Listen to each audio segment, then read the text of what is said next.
Good evening, everyone. Issues of women's struggles in the workforce are as old as the Women's Bar itself.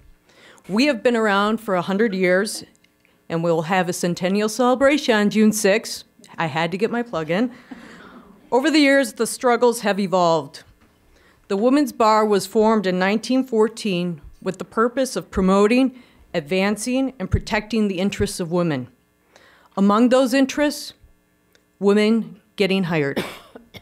In 1965, Lynn Povich did get hired by Newsweek with the aspiration of becoming a journalist. And she also became something she didn't necessarily plan for. Ms. Povich became a pioneer for her role in advocating for the equal opportunity of women in the workforce. After joining Newsweek, although just as qualified, if not more than her male colleagues, she and her fellow 46 female colleagues were assigned secretarial positions, while the men were given the positions of writers and editors. With the pro bono help of Eleanor Holmes Norton, they sued Newsweek, and they won. The courage these women had to take on a media giant and to risk their reputations and aspirations is commendable. Eventually, Ms. Povich would be promoted to the magazine's first ever female senior editor and go on to write The Good Girls Revolt, how the women of Newsweek sued their bosses and changed the workplace. The book sheds a light on sexism in the news industry. Thus, it is fitting for that the Women's Bar and women employed have partnered together this evening in hosting Lynn Povich and Jesse Ellison to discuss women in the workforce. Welcome, Lynn. Thank you. Joining Lynn tonight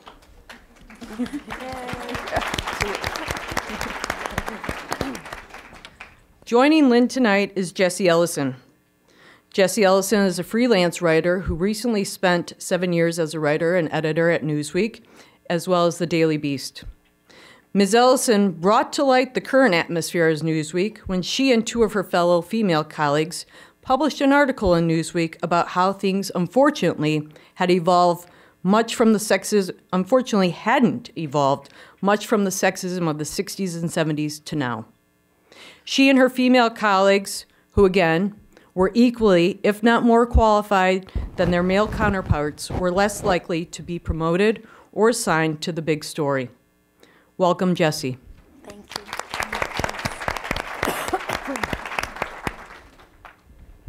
Things have changed for women, whether you are a journalist or a lawyer, but how much? We may be better represented, but are we better promoted? The theme of the Women's Bar this year is empowerment through networking, with the idea that we can have the strength in numbers if we as women work more together to get the job, to get the business, and to be promoted. Thank you, Ms. Povich and Ms. Ellison, for joining us and sharing your thoughts with us this evening. We look forward to being empowered by your insight. Thank you. Thank you. Well, good evening, everybody. I'm so pleased to see the turnout, as are we all. I think part of the reason that we have this kind of turnout is that this is the kind of conversation that we're already having, right, with each other, with our younger colleagues at work, with our nieces, with our granddaughters, however. So I'm glad that you're here. Thank you for joining this conversation about what has changed in the workplace, what is not, and what we can do about it. To get us started, I want to share an excerpt from the Daily Beast article that our two authors wrote together. They were told that women don't write here, that though they had attended 7 sisters' colleges, graduated with honors, and had the same lofty aspirations as their male colleagues, that they were merely there to push carts of mail, clip stories from newspapers, fact check, and occasionally mix a cocktail for an editor. Nora Ephron had been a mail girl at Newsweek in the 1960s, as had Susan Brown Miller, the feminist writer. But both escaped early, before you might say the women got fed up. Lynn Povich was among that group of women who finally decided to buck the system. In her book, The Good Girls Revolt, she documents how in 1970, after months of secret plotting in the ladies' bathroom, She and 45 other women sued Newsweek for gender discrimination, the first lawsuit of its kind. Though the Newsweek suit was groundbreaking, decades later, it had all but disappeared from the magazine's institutional knowledge. In 2009, amid frustrations of their own, 3 young women started to investigate tales of a gender-based lawsuit against their employers some 40 years earlier for a piece that would ultimately appear on the magazine's cover. As has already been mentioned, we are pleased to have one of the 3 authors of that Newsweek cover article, Jessie Ellison, with us this evening. Jessie's a freelance writer and editor who has worked for Newsweek and the Daily Beast. On the 40th anniversary of the landmark discrimination suit, she co-authored this very Newsweek cover article, Are We There Yet?, that questioned how much had actually changed for working women. Lynn Povich, as has already been mentioned, is an award-winning journalist who has spent more than 40 years in the news business. She will share her experience of what it was like to work at Newsweek, starting off as a secretary and eventually becoming a reporter and a writer for the publication. After winning a landmark sex discrimination case against the magazine, she went on to become the first female senior editor in Newsweek's history. Okay, so first question. In last week's State of the Union address, President Obama called for an end to Mad Men-era workplace policies. Lynn, you lived through the original Mad Men era. I did. Please give us your firsthand knowledge of what it was like to work in that world. I was. I did live through the Mad Men era. Actually, I'm thrilled about that the program is on the air because I think it got young women to get interested in our era. I always thought they were interested because they thought it was a really cool costume drama. They love the clothes. But I realized as I spoke to many young women that actually they understand that this is a story that takes place in the workplace that shows the different roles of women in the workplace at that time. And that is pretty clearly the way it was at Newsweek, except that ad guys dress a lot better than journalists. And we didn't have martinis in the office. But what the similarity was the assumption of what the role of a woman was. And it wasn't just the guys at work. I mean, our parents, our teachers, everyone just assumed that a woman's role was to possibly be educated, but definitely to get married and have children. And the word career was just rarely spoken to any of us, and many of us were quite well educated. And I have to say, many of us bought into that as well, until we didn't, thanks to the women's movement. But working at Newsweek the assumption was that no matter how well educated you were or how intelligent, that you were just less talented, less capable than men. And that really works on your confidence for women. And it worked on our confidence as well. But I have to say that we loved Newsweek. We were proud to work at Newsweek. We just wanted Newsweek to be better. It was a wonderful and very important magazine. And the office culture was very collegial. I mean, we were friendly. Everybody was on a first-name basis with the editor-in-chief even. It was the 60s. We were young. There was a lot of sex in the office. It was many of it was consensual. Some of it was really horrendous. The women were stalked. Women were harassed. Some women were assaulted.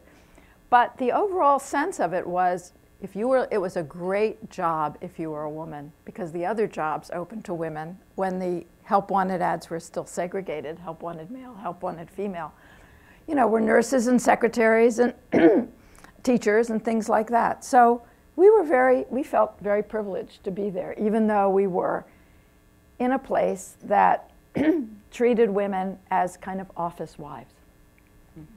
Well, I saw a lot of heads nodding as she was talking. I don't know how much has changed today in some respects. Jessie, your 2010 article highlights the need to do more to help women advance in the workplace today. The President's comments back up your call to action. So if you could tell us a little bit about the obstacles women continue to face at work and discuss a little bit how they're different from the challenges that Lynn and her colleagues face. And then talk a little bit about how young women today are reacting to that. Are they puzzled? Or how are they reading their inability to advance?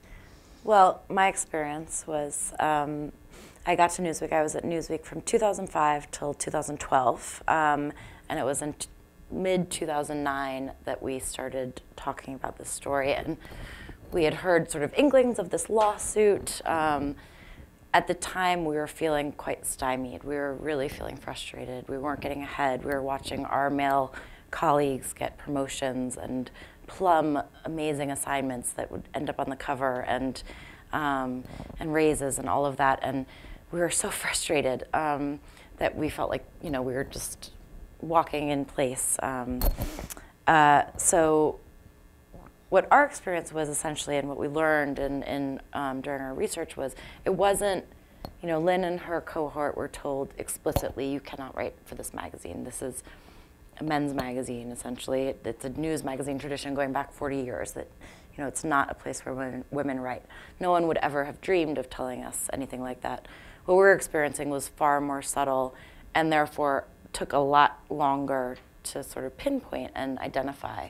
And it was really only once we discovered the lawsuit and started talking to Lynn and the women that had come before us that we really were able to say, wait, this isn't that we're not good enough to work here. This is still a legacy of that culture and that institution that's going on. So initially, I would say before we sort of had that realization, our response was to get quiet. It was we were unsure of ourselves. We felt like it was our personal failures that we weren't maybe intended, you know, we weren't supposed to write for that magazine. But in time, we were able to identify it as something bigger than ourselves, I think. Sort of the reaction of that, maybe it's something about you, or Yeah.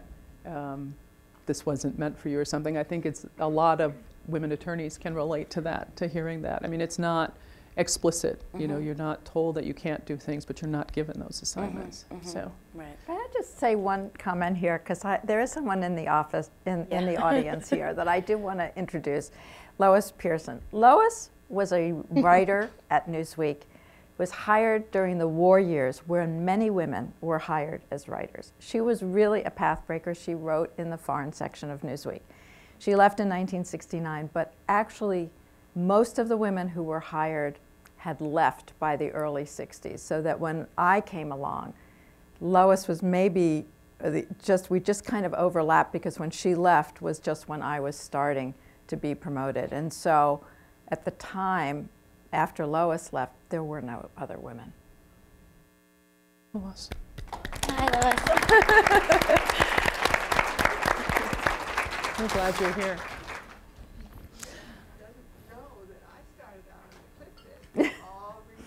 Yeah, right.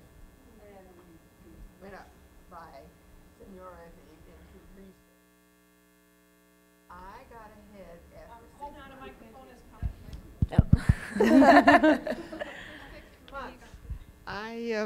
Okay. So I was on the clip desk like everybody else, just out of school. And it would have been at least a year until I got into research, if there was an opening, when the assistant or the researcher in the Latin American department, which there was a separate department then for Latin America, was part of the good neighbor policy of FDR. And anyway, his assistant married somebody in Boston. So he asked me he stepped me up, because I was the only one who knew Spanish. Uh-huh. You know, all my colleagues knew French, maybe they knew Greek and Latin, but Spanish was an unknown language in Newsweek. And I knew enough at least to accept the position. And so I was a researcher, and then I was a writer-researcher, and then in 1961, my boss had a thrombosis out for about 3 months. And I continued to put out the department and decide on the stories and write them up and all the rest. So when he came back from being sick, I wrote a memo to Oz Elliott, the editor, and said, look, I've been doing it all this time. Why can't I be a writer? So he said, called me in and said, okay, fine. You can have a researcher next week, and we'll up you on the masthead. And would you like about 10,000? Would that be enough? And that was, I found out from your book or from Newsweek that that's what writers were being paid. Oh, yeah. At that time, 1961. Right. So I said, thank you very much. So after 9 years of writing, we were integrated into the foreign department. And all of a sudden, Kermit was replacing Oz by this time. And he called me in and said that my writing was not up to the super needs of Newsweek. And he wanted to know if I would take a job off editorial for a vice president. And I took it because, it would be the same salary, but it was nothing. So I just sent around to colleges and universities and asked around at Newsweek, and I got my severance pay, which was by that time about $12,000, and a year's salary, and I could do it by half a year and half a year. So I didn't get it all at once. And it was enough to send me to 2 years of graduate school. Wow. But it was... You were there. You were a role model for many of us. Oh, we remember it. We remember it well. I commend it to anybody because it was excruciating to my ego. It was a real midlife crisis, and I got by with the help of my friends at Newsweek and others. And it's great. That's great. Career. I ended up writing for a library magazine for 15 years, and that was it. Terrific. Thank you, Lois. Thanks, Lois. Thank you. So I have a question for Jessie. Jessie, in her book Lean In, Facebook COO Sheryl Sandberg identifies an ambition gap and encourages women to be more ambitious at work and men to be more ambitious at home. Mm-hmm. In The Good Girls Revolt, Lynn raises the possibility of a confidence gap for women more so than an ambition gap. What do you think about that? Oh, I think it's very complicated. I think that they're both very real problems. I think that the notion that men should lean in at home and women at work I'm fully on board with that in every respect. I do think, and I know that I did it and probably still do it, I think it is, and apologies just to preface for any grand sweeping generalizations I'm going to make in the next half an hour, because that will happen. But I think it is just harder for us, I know it's harder for me, to really put ourselves forward, whether you want to call that ambition or confidence. I don't know, but it's a very real issue, I guess. Yeah, I would say, and I think Sheryl Sandberg actually addresses this well for young women, about how just little things that women do, when they walk into a meeting, they don't sit at the table, they sit at the back, they sit at the side. Or if something happens, and your boss says, well, why don't you do this or why don't you do this? And they say, oh, I'm sorry. Mm-hmm. This little tick of saying, oh, I'm sorry, oh, I'm so sorry, that women do. And it shows, I think, that's why I called it a lack of confidence, because it somehow shows that women are more willing to think it's their fault than men. And as we were talking about earlier, that how women, if women are 60% qualified for a job, would never go for that job, whereas men, if they're 60% qualified, will absolutely feel like they can fill in that 40% that's missing, and put themselves forward for that. This is interesting to me because of the trend today for younger women, particularly, to sort of put it all out there. There's Facebook, there's all this stuff. They put it themselves out there much more than we used to.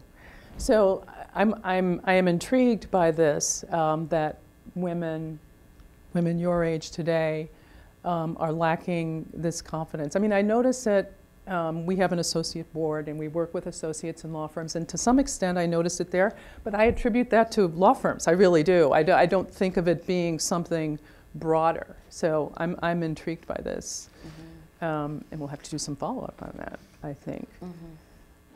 Lynn, the title of your book is The Good Girls Revolt, and you refer to yourself and the other women who sued Newsweek as the good girls.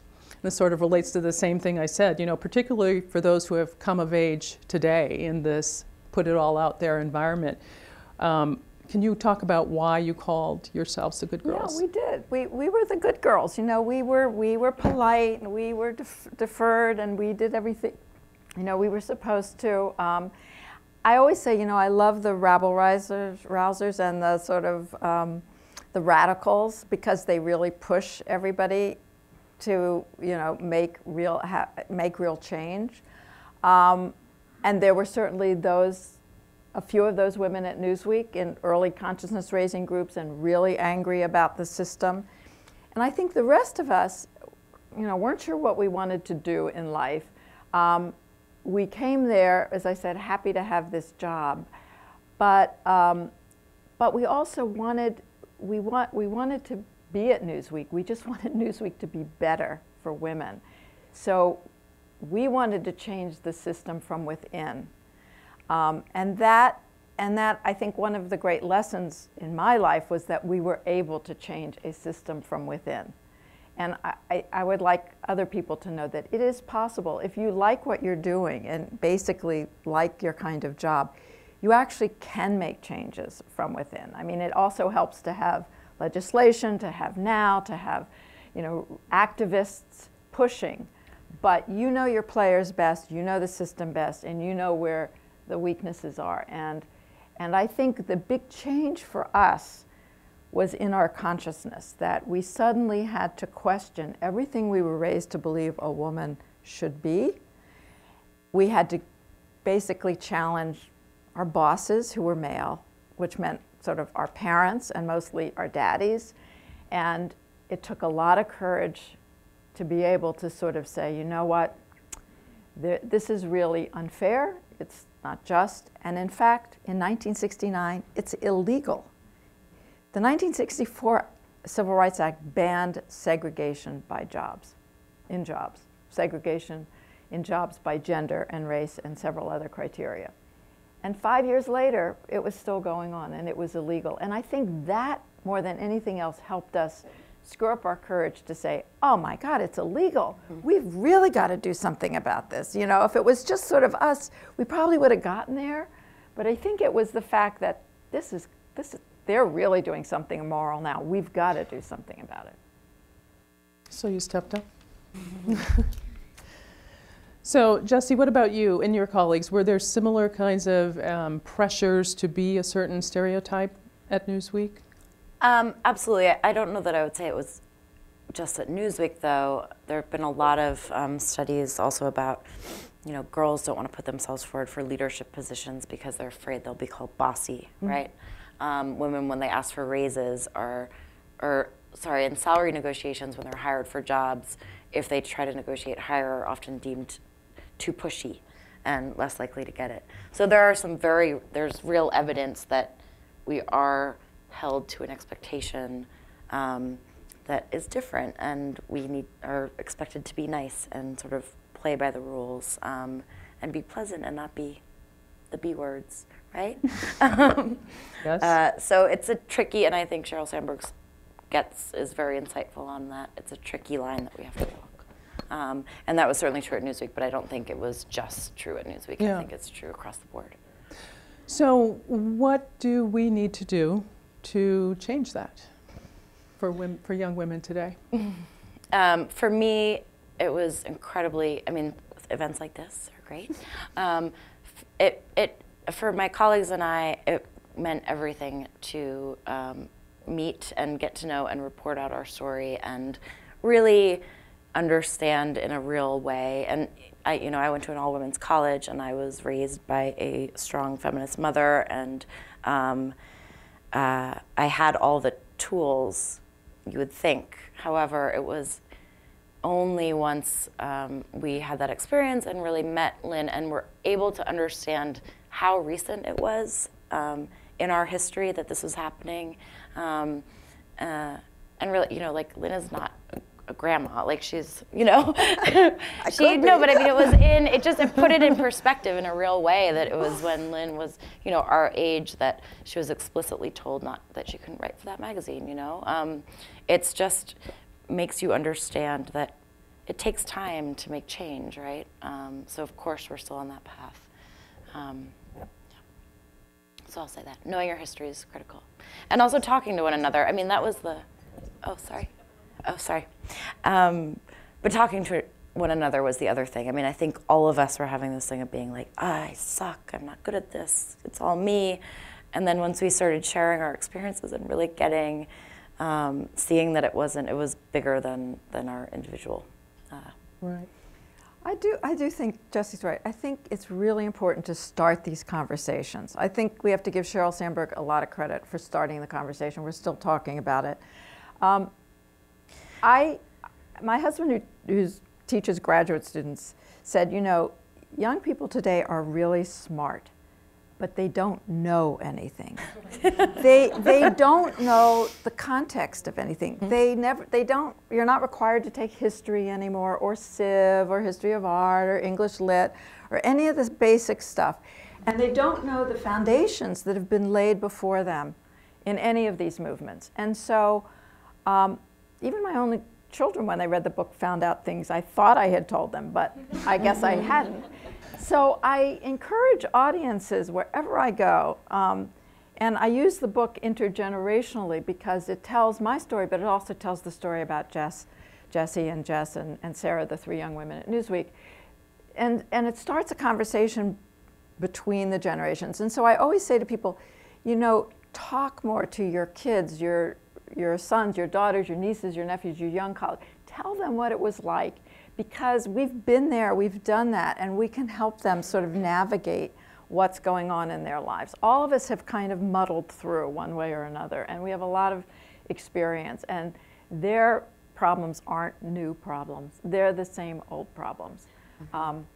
So I think talking about these issues is really critical. And I also think our generation was extremely lucky that we came of age at the time of large social protest movements. I mean, we had the civil rights movement, which put the whole question of inequality in our society on the front burner. Then we had the anti-war movement, which questioned authority. I mean, why were we in Vietnam? And then luckily we had the women's movement, which encouraged so many of us to challenge the roles that women were told we should assume. And those movements gave us a template for organizing and protesting. And our feminism was a very visible feminism. We were in the streets, we were writing petitions, we were very visible. Feminism today, if you want to know where it is online. It's very active online, but it's not visible. And so I try to tell people today, join together with your colleagues, men and women, don't make it a female issue, and make the change. Organize. Just a follow-up to that. Is there today a reluctance to say that things are sexist because it's supposed to be over? Is that part of it? Okay.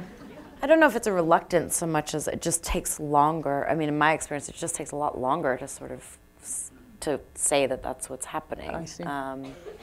Because it's more subtle. You were saying yes, earlier. It's way more subtle, and you don't really realize. But it's sort of like the first layer of sexism was stripped with the legal stuff, right? You can no longer say to someone, no, you can't do that. But all that back stuff is still taking some time to kind of get out of the system, you know. I also think that my profession, our profession, for example, in journalism, is very subjective. Somebody can say that's not a good story, and maybe it isn't a good story, or maybe there's something else going on. And many of us don't work in professions that are quantifiable. You know, we don't have billable hours, we don't have sales figures. It's not my mutual fund versus his mutual fund. All these decisions of hiring and promotion are very subjective.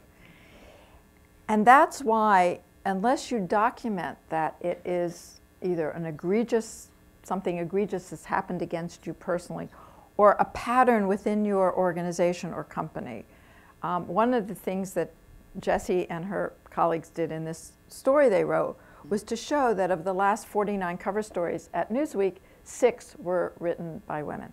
And it's only when you say, you know what, all those the last 6 promotions have been all male. The best assignments were last given only to men. Have you noticed in our company or place that this is what's going on? I think that's where we have to sort of have people say, you know, this is sexist, but you have to document it and you have to show that it is endemic in the system somewhere. I think if it's a one-off, people are less likely to, well, they're more likely to challenge you. Mm-hmm. I think some of the same reasons that you talked about and not raising the issue when you were at Newsweek are applicable today, particularly, you know, what I know is women in law firms. I think that a lot of that, the same thing is true today. They don't, number one, they don't want to be seen as a rabble-rouser. They just want to do their job. They don't want to be, you know, labeled as a troublemaker or whatever. But I think that a lot of it is the same for women in law firms. We work with law firms to focus more on, you talked about quantifiable performance. I think there are some things that are subjective in law firms as well. Mm-hmm. And so women end up, particularly at evaluation time, there's subtle differences in terms of how they're evaluated. So I do think that a lot of it is across the board. Definitely. And when we first started reporting in earnest, and when we were talking about it a lot amongst ourselves at Newsweek, and started going out and talking to friends that were teachers or lawyers or doctors, and everyone was like, yes, totally, absolutely, and could, I mean, it really is across the board. I think it's, and a lot of that subtle stuff, and that's how part of how we knew we were needed to write the story, was because everybody was feeling it. Right, right. So let's turn the conversation to women of color. From its inception, it seems that there has been some tension in the feminist movement between white women and women of color, primarily because of differences in the way in women of color's place in the hierarchy compared to white women, right? So even today in the diversity hierarchy in law firms, women of color are last, and African American women are at the very bottom in terms of their representation at law firms. So I'm saying this by way of backdrop. I'm not asking the two of you to resolve this issue tonight because I think it's a topic all by itself.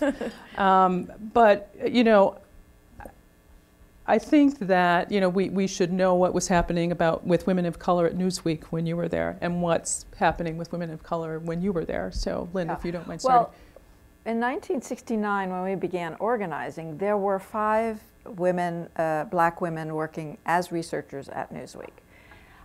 And as we were organizing, we went to them, as we were going one by one to various women to keep this secret, and of course asked them to join us. And they were very torn at the time. It was the height of the civil rights movement. They certainly wanted to get ahead in their careers, but they also had larger issues as well within the black community, with what was happening with black men, with the whole civil rights movement. Their mothers had always worked. Working was not an issue for them. They were going to work. And so they thought about it. We had long conversations with them, and they decided that if there was ever going to be an action against Newsweek on the part of blacks, that's where they wanted to be. And so they did not join with us to sue Newsweek. They made that decision before we hired our lawyer, who was Eleanor Holmes Norton, who is African American, now the delegate to Congress from the District of Columbia. And Eleanor was one of the few black women leaders who always believed that black women should be part of the women's movement, and was very vocal about it. And she said later, if she had known that the women had decided not to join us, she would have convinced them that they should join us, for the reasons that she felt that black women and women of color should be part of the women's movement. So that was really too bad. And several of the black women I interviewed recently for the book, said to me, that was where my heart was then, but I must say, as I've gone along in my career, I realize I've been as discriminated against as a woman as I have been as a black, and now I probably would have joined the movement. What kind of jobs were they in at the time? They were in research, they were equal with us, yeah. These were women who came out of college and got the same jobs as we did. Interesting. And Jesse, we assume, but we don't know, that there were more women of color when you worked at Newsweek. No, I mean, I not because there were actually just fewer people at Newsweek when I was there, because it was a much smaller staff. Okay. The masthead, it's astonishing if you look at the masthead from the 70s, and when I was there, it's like a fourth or something like that. It's, So no, there were numerically fewer. There was one black woman colleague. There was not nearly enough diversity in Newsweek, period. It was a bad situation. We didn't feel like it was like a divided thing. It was the women that once we'd written our story and it was sort of had been seen, we had support from our female and male colleagues of that. It didn't feel like a sort of choosing battles kind of thing, I think, in the same way. But it's also like a difficult test case just because the numbers were so kind of odd when. They were engaged in the conversation with you at the time? Oh, absolutely, yeah. Mm-hmm. One of our, definitely. And Okay. yeah, right there with us. So. Well, that's a good change. Yeah. So, both of you, what would you like to see happen in the next wave of change for women in the workplace? Well, I'm very interested in the structure of the workplace because I think it's just unforgiving for working parents. I think one of the reasons, there's this new expression, my generation thought you got women in the pipeline, you just get them in the pipeline, they'll rise up for merit. Well, there's this expression called the leaky pipeline.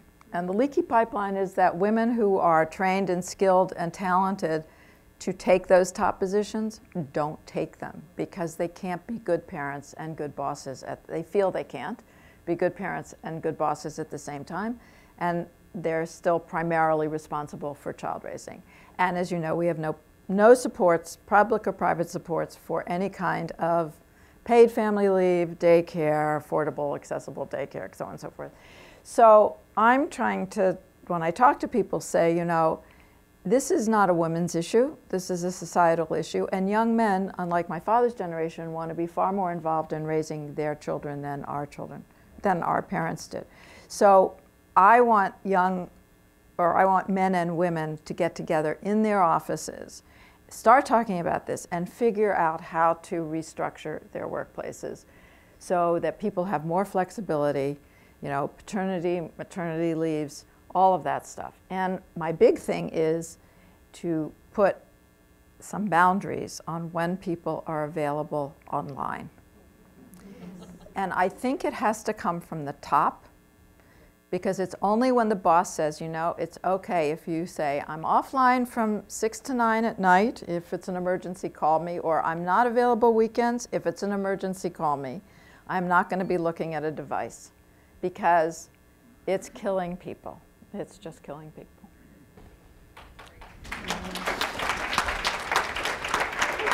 I was gonna ask, are there any Kirkland and Ellis attorneys in the room? No, they're all at work. Yeah, where are the bosses? They're all at work. Don't tell them I said that. How about you? I mean, similarly, I would like to,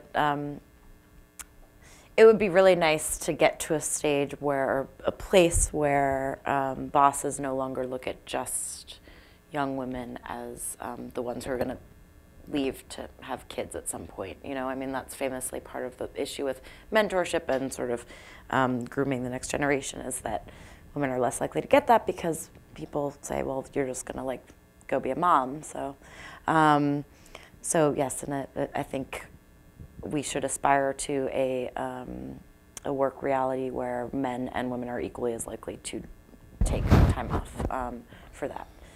And of course, I want women to not be scared of being called bossy or bitchy, or any of that, and be able to speak loudly and strongly in their workplaces and speak up for themselves.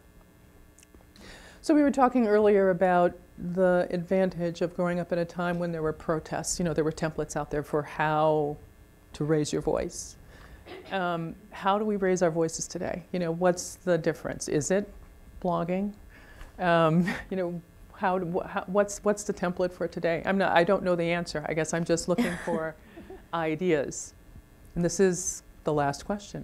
I mean, don't. Well, first of all, both these organizations are doing it. I mean, the Women's Bar Association and Women Employed are out there, you know, organizing and getting things done. But I also believe that, you know, you've got to start talking about it, and you've got to start figuring out strategically how to make these changes. And I'm a big believer that it can be done. But I really also believe that men have to be part of the solution. I just don't think it should ever be called the women's problem. Yeah. It's really nice to see so many male faces in here too, by the way.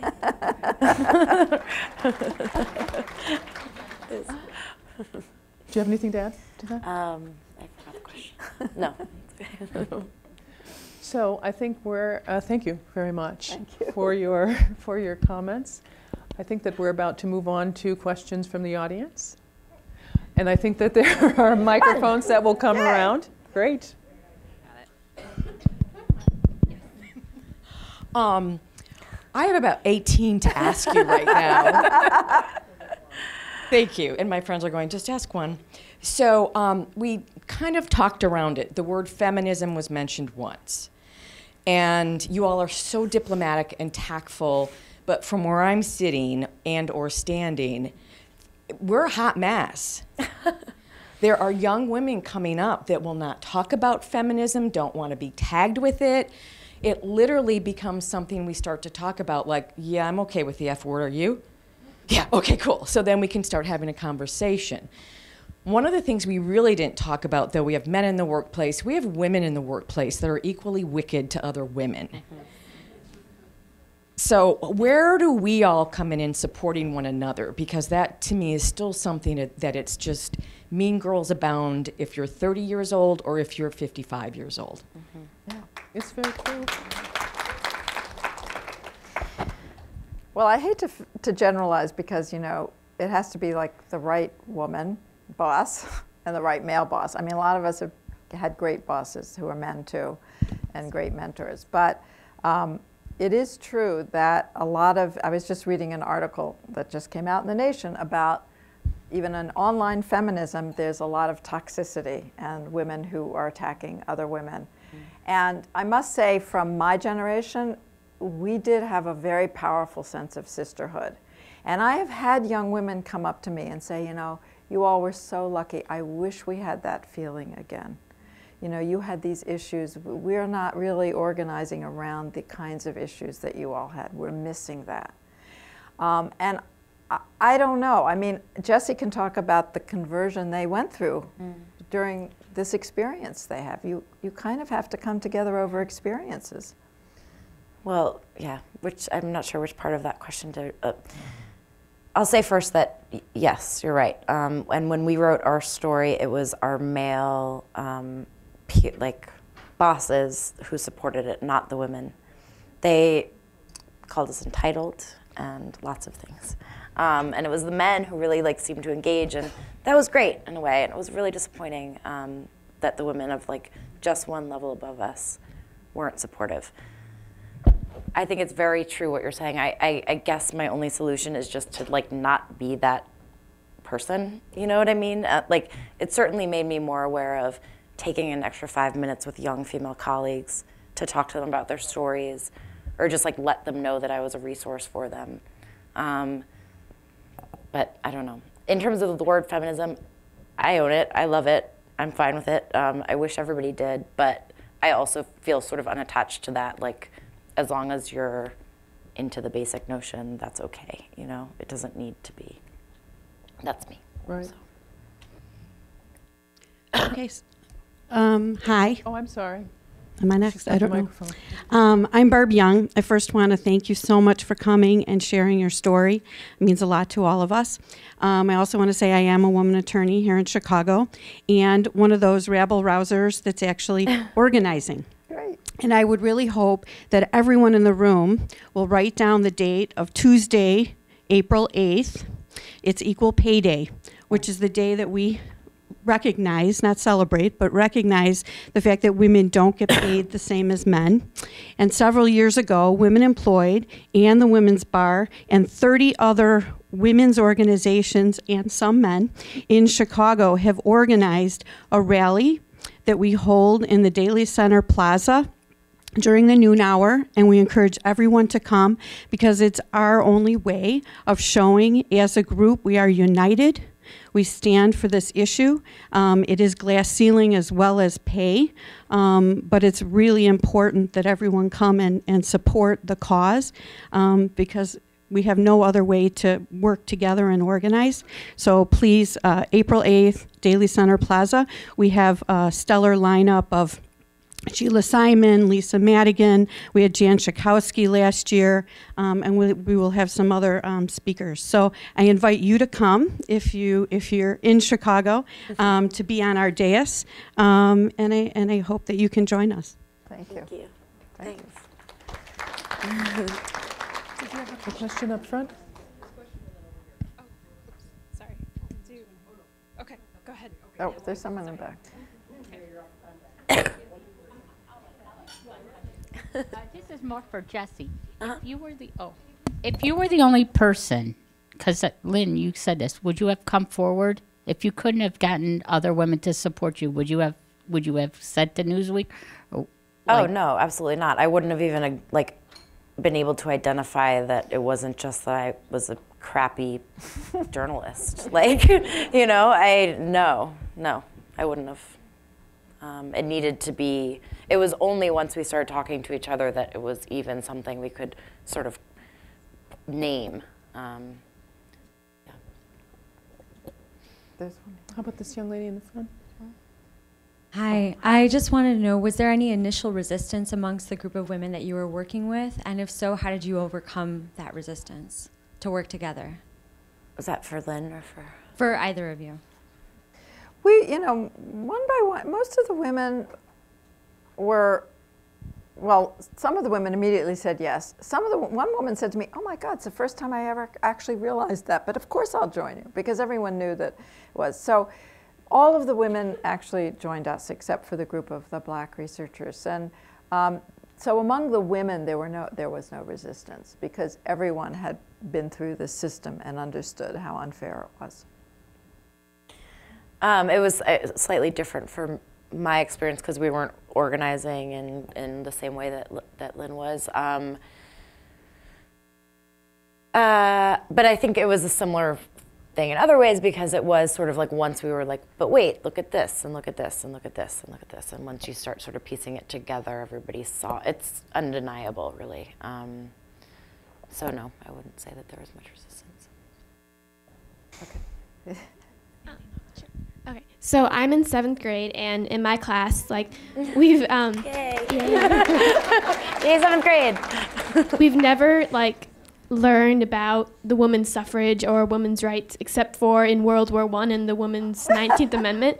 And so how do you feel that education plays a role in this? How do you feel what we need to do better to educate our new generation and stuff? Yeah. You need to go back to your teacher. You can be a one woman, start it in your school and say, you know what? March is Women's History Month. Mm-hmm.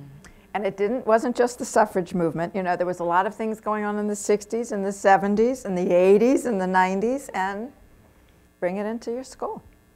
Mm. And, tweet it and go on Facebook and make little videos and get out there. Well, give Lynn's book to your friends and teachers and so forth. Yeah. Hi, Ruth Ann. Hi, Peggy. How are you? Good. Nice to see you.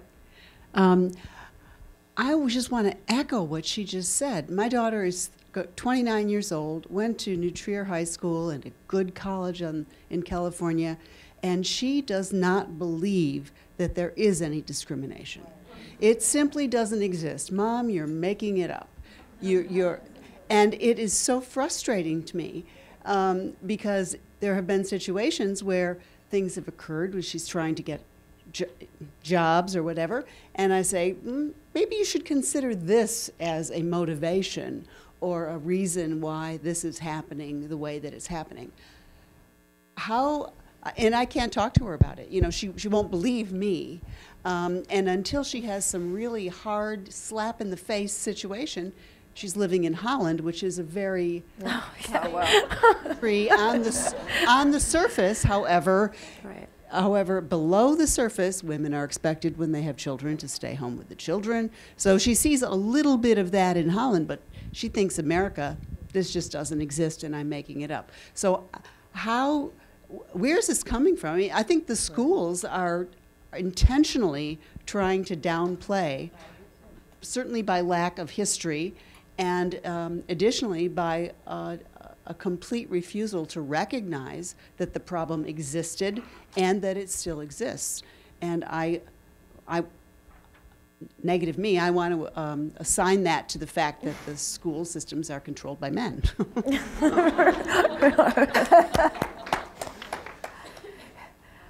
Well, two things. First of all, women do really well in school. They're really not discriminated against very much in school. They're like outperforming men, which is that's a whole nother problem we have with men in school right now. So that's one thing. And you know, I don't know in Holland, but if she came back here and went into the workforce, it would take her about a year or two. And then she'd suddenly begin to wonder, as Jessie and her friends did, wait a minute, you know, what's happening here? Right. And you know, Gloria Steinem said, the older women get, the more radical we get. Unlike men, you know, men get more conservative, women get more radical. Hey, how are you? I love your short hair. Thanks. I like your short hair. Thanks. I call it stress mitigation. So I've been managing people for almost 2 decades, and I see a lot of men and women, and one of the comments that I would make, and you need to know I have 6 older brothers. Wow. And my first company was the Home Depot, which is very male dominated. So I think I've kind of grown up in an environment at home and then in my early career where you were just very direct. And so I always feel like I'm kind of like a guy.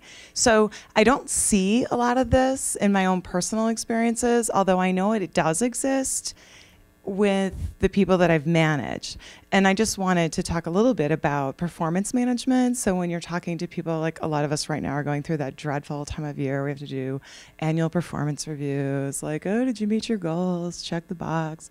That's a whole other story. But one thing that I notice is very different between men and women is that men will challenge you in a performance review. And I don't mean that so much in a negative way. I mean in more of a, let's have a discussion about what you're talking about and explain to me exactly what you mean and what do I have to do to be better, and you know what I mean? Whereas women will sit back and say, okay, so I'm not very good at that. I gotcha. And they walk out of the office, and it's very hard to, and this is a generalization, not all women are this way, but I tend to see when I manage people that there's more dialogue with men than there is with women. And even in negotiation for salary, when I hire women, I never, ever once, not once in my career, and I've hired a lot of people, I've never had a woman come back and say, well, I don't want that salary. I think I deserve more. Whereas that, not always, but I would say more than half the time does happen with men. And, you know, it gets back into the Sheryl Sandberg book. If you haven't read it, it's an easy read and it's a good read just to flit through on the plane or whatever. But she does talk about the role at Facebook where she was so excited to go do it. And her husband said, well, you have to go back and, you know, do a counteroffer. And she's like, well, why would I do that? And so even at that level, someone that brilliant and smart didn't do it. And I just, I guess it's more of a commentary. I think for women, we have to think more about challenging, well, not so much if you're in a performance review, like, why are you telling me I'm not good at that? But it's saying, well, okay, so explain to me exactly what makes you have that perception of me in the workforce and what is it what I would have to do differently? Some of those things, perceptions, maybe we just accept, right? You know, you say, okay, so you think this of me, and I'm okay with that. I'm okay with you having that perception of me, but maybe it's like, I'm not okay with that. And what is it that I have to do differently? And that's the conversation that I think more women need to have and also ask for more money. Thank you. Yes, Thank you. Yeah, that's for more money. Hi, so this is for both of you. So I come from a small office, and I wanted to find out, and that I've seen some positive improvements in going from a big place to a small place. Are there any bright spots that you guys see in terms of industries, sizes of companies, or even anecdotes that you could share on top of what you've already expressed here? Where women do better? Yeah, or places that have started to be a bastion of more equal support and mentoring. Sweden.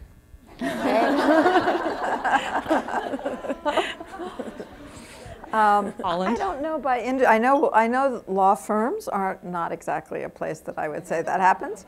But I was just talking with Ann Lackey before about how the accounting business changed because women were leaving and more women were going into accounting.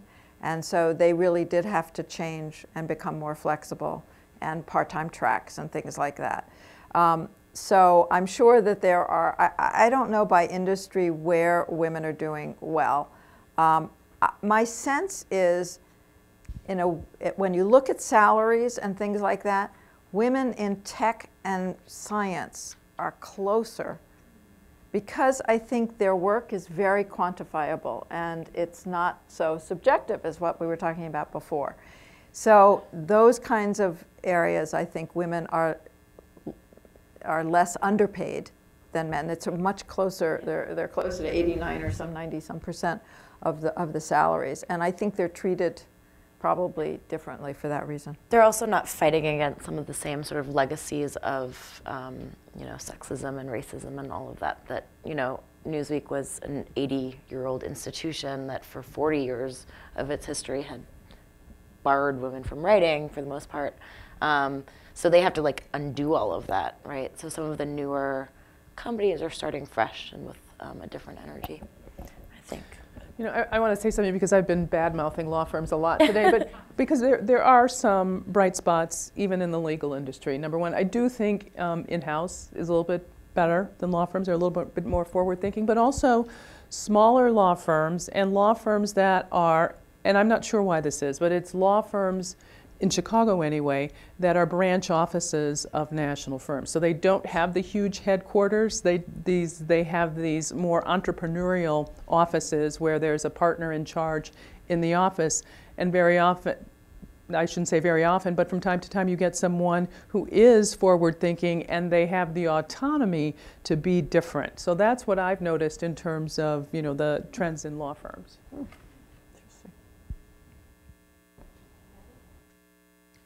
I'm Madeline Gellis. Two things I wanted to cover. I think that now men know they can't say certain things out loud that they used to say. My first job in the 70s, I was an interior designer. You always think of law, banking, engineering. We were told that our boss told us that he hired us even though we were women. So I want you to think about that. Think about how many women chefs can't get ahead. And another thing that you covered is how women are always saying that they're sorry. I remember reading an article about that years ago. And that very same day, I happened to drop papers in front of a young woman who was a hostess in a restaurant. Obviously, I dropped the papers, and she kept apologizing to me. Oh, I'm so sorry. Please stop saying you're sorry, okay? Thank you. Hi, I have a quick question. I think that's probably answered in your book, but why did you stay, both of you, at Newsweek? Well, first of all, it was a really good job and a really good place to work and really interesting. And as things started to open up, many of us got to move ahead. People were sent out to bureaus and became reporters, and I was a junior writer, and I just sort of progressed in my career. It was a very liberal, progressive magazine at the time with those values. The editor-in-chief said to me on the day that we sued him, this was a magazine that advocated for civil rights, advocated against the war in Vietnam. And he said, I knew that Monday when you all sued that you were right, that here we were advocating for everybody else, and right under our noses, we were keeping this caste down. So it was actually a good place. And if you look at social movements, they often happen in liberal and progressive areas where the people suddenly realize, oh my gosh, they're right, and where there are enough people there to make a change. If you're the only one or two in an organization, it's really hard. There were 46 researchers at Newsweek, and the reason there were 46 is because we were all hired by Newsweek, and so that's often where these social changes take place. And yeah. We loved Newsweek. That's the thing. Yeah, it was a wonderful place. Yeah, absolutely. It's true. We love Newsweek, and I will say, for my part of what we were trying to write with our story was that, you know, it wasn't just like, it wouldn't have been Newsweek worthy if it was just like Newsweek is sexist. It's much, much bigger. It was Newsweek as sort of a case study in terms of like what was happening for our generation of women in 2010, right? And similarly, Lynn's lawsuit set the stage for women in all kinds of industries. It's just that sort of Newsweek ended up being the like test case, you know. But we love Newsweek. We do. We have some questions over here. Okay, I got the microphone. Oh.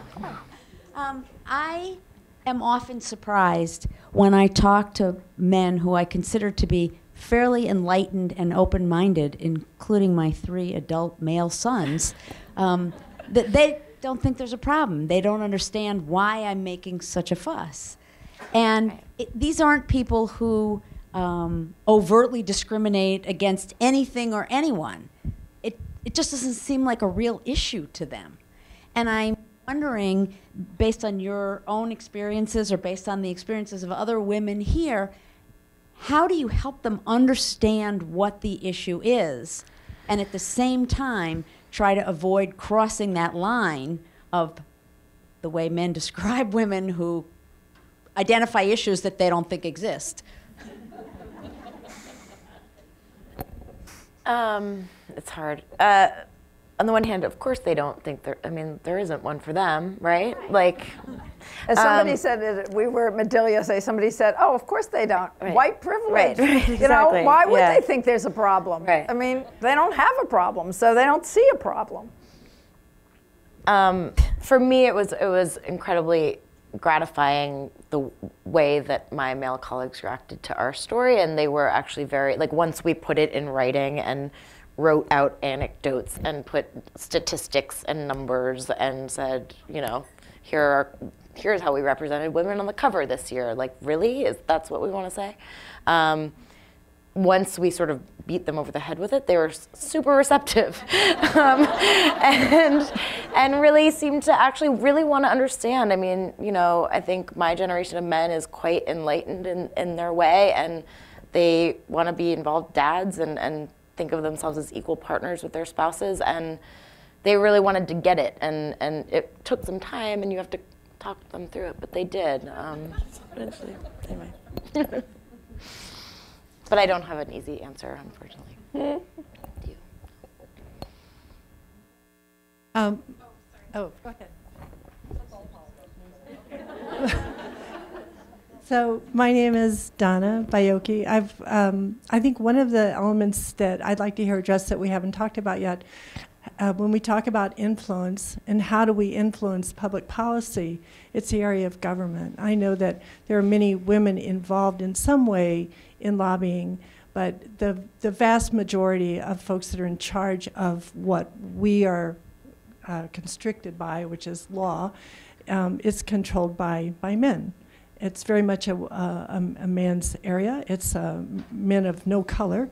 And so I just would like to encourage anyone, if you're looking, and these 2 organizations that are supporting this, that if you're looking for an area to support women, that this would be a place to do it, to bring them into the government arena, to run for office, to be involved in lobbying. And I wondered if you had worked in that area at all. No. I have not, no. No, I've been a lobbyist, but I do think it's really important for women to support women's organizations. I mean, this is a big issue in philanthropy right now. I mean, women control a lot of money in this country, and, you know, we all have our own priorities in terms of our giving, and we often give to very wonderful organizations. Everybody's doing good somewhere, but really putting your money behind women's organizations of any sort is really, really important, and we don't do it to the extent that we can. In this, we have more money than we can give more money. We can afford to give more money. And I really think that that's really, really important, whether it's candidates or organizations or whatever, that we just really have to put money behind this. Hi, my name's Abigail Sylvester, and I could talk about these issues all day long. They get me very riled up. I'm in the middle of reading Lean In by Sheryl Sandberg. But as I have these conversations in this type of context and with my peers, I always leave with a little bit of discomfort. And part of that is because most of the women in this country today are low wage, working, predominantly single mothers, and they have it far worse than I do. I think this conversation is critical, but how do we have this conversation without leaving behind mothers, sisters, friends, daughters who are in far worse conditions? How do we connect the dots and make sure that the conversation is inclusive rather than sort of us separating off with our own issues? Well, first of all, I think in our own private lives, if we employ women, we have to treat them well, however we do. And second of all, I mean, this is what Women Employed does. I mean, these are the organizations which advocate for the women who don't have the voices that we all have in this room. And there are many good organizations who do that. But you're absolutely right. I mean, there is so much, there needs to be more of a connection between the middle class and the upper class and the working class. There's just not enough support from the people who have the advantages to the people who don't. And as you said, mostly it's women. And getting laws, we were just talking about this before, we were just talking about paid family leave through. That is so critical to so many people. And you just know, given this Congress, that this is just going to be an impossible thing to do. But now we were talking about cities are doing it. New York just passed a paid family law. I gather in Chicago there's something happening. Mm-hmm. And as one of our women employed people were saying, this happened with the LGBT movement too. They started on the state levels, and as the states passed these laws of same-sex marriages, it began a national conversation, which ultimately started almost, national law or, legislation. And I think that if we can't get Congress, which is totally dysfunctional, we've got to start working on the state and the city, local levels, and put our power behind that. I think we have time for one more question. Oh, I don't want to be the last one. So we actually come from kind of a medium-sized firm who there are a couple women at the top who are really taking an initiative to make the firm women focused. I think we're only a 50-person firm, and our last 6 hires, I think, have been women. Awesome. And so it's been great, but part of the problem is now, and I want to know if you've experienced this as well, is now we all go to lunch together. We have a women's group meeting that we've started, and it's almost flipped the table. We're all leaving for lunch, and the associates are like, so we weren't invited, So I guess that's kind of a two-part question is, once you get to a point where you have united as women, how do you include the male counterparts to say, we're not just going to flip the switch and then also, segregate ourselves and act superior in any way. We want to include everyone in the conversation. And then how do you get them on board to feel like they're part of, the new culture of everyone integrated? Mm-hmm. Thank you. Yeah, that is a really good problem. I have not had that problem, so I don't know. Well, I would say invite them to lunch. Yeah. In other words, I don't see why, this happened. Some woman said to me who works at the AP, not here, said, there are a bunch of us at work, we all have children, none of us talk about our children. I said, well, why don't you all have a brown bag lunch and talk about what it's like to be a mother with children at AP? Oh, she said, that's a really good idea. It's like, why don't you invite them to lunch and say, here's what we're talking about in the firm. Here's the way we want to change the culture of the firm. We want you to help us. And tell us, by the way, what you want to do. Mm-hmm. I think that's critical. I'm glad to know you all at least have a group to start with. That's great. Totally. Or like we went to this event last night and we were talking about how to get men involved and how to do this. Like what can we, I don't know, sometimes those conversations can be really like clumsy and awkward, but drinks help. And then, no, and you get somewhere, and when you get, like, you're able to be honest with it, it's so great to just sort of like talk about it, especially I think like in our generation, it's easier a bit, I think, so. I'm a mother of 2 boys, and it starts organically too. You are a model for your boys to not marginalize women. You are a model for your boys to be someone that they respect, that when they are considering how they're going to treat another woman in the workplace, on a date, wherever it is, that they can see the woman that you are, that they would see you, and not treat that woman disrespectful or in any way disrespectful to the person that you are. And I think that as we start raising our children to see that and to do that kind of thing and make that kind of analysis, this issue would be easier. Totally agree. Totally agree. Great discussion. Thank you all, and thank you, Peggy, Lynn, and Jessie. Weren't they great? Absolutely great.